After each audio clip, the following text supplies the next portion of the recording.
বৈষম্য দূর হয়েছে? আমি তো দেখি প্রত্যেকটা সেক্টরে, প্রত্যেকটা ক্ষেত্রে এখনো সেই আগের থেকে আরো বেশি বৈষম্য চলছে।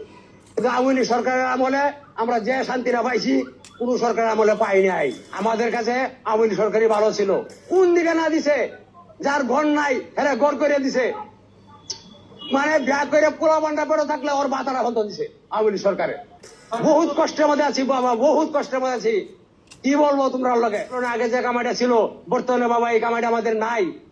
আমার পেটে ভাত নাই, পিন্দরে নাই কাপড়। কোন দিন খাল এক আল্লাহ পাক ছাড়া আর কেউ জানে না, কেউ জানে না কি কষ্টে দিন যাচ্ছে আমাদের। আর বাপে বাংলা ভাষা আনছে, আর বাপের মূর্তিতে যদি জুতা মারে তাহলে এটা জিনিসটা তো অনেক বেদবি হয়ে যায়, অনেক বেদবি করে ফেলছে।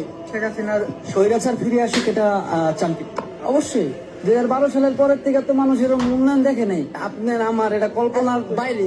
2012 সালের পরে মানুষ যেরকম আপনি মেট্রো রেল তো জীবনে চোখে দেয়ই নেই, বাপের জীবনে মেট্রো রেল দেখছে জীবনে 2012 সালের পর। 2018-19-এর পর শেখ হাসিনা একটু হইলেও করছে, এটা আমরা মানি। আমরা তো শেখ হাসিনার 2 কোটি মানুষের যাই এয়ারপোর্ট মালা দিয়ে আনু।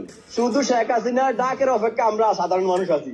আমরা হইলাম শেখ হাসিনার রিজার্ভ ফোর্স। শেখ হাসিনা ডাকান মাত্রে আমরা আন্দোলনে আছি, কোনো সমস্যা নাই। পাতাল রেলের কাজ চলে, Karnaphuli tunnel, Dhaka elevated expressway, আপনার পদ্মা সেতু, রূপপুর পারমাণবিক বিদ্যুৎ কেন্দ্র, আরো বড় বড় মেগা প্রকল্প, এদিক দিকে অনেক নেতা কল্পনাও করে নিজেরা শেখ হাসিনা করিয়া দিয়ে গেছে।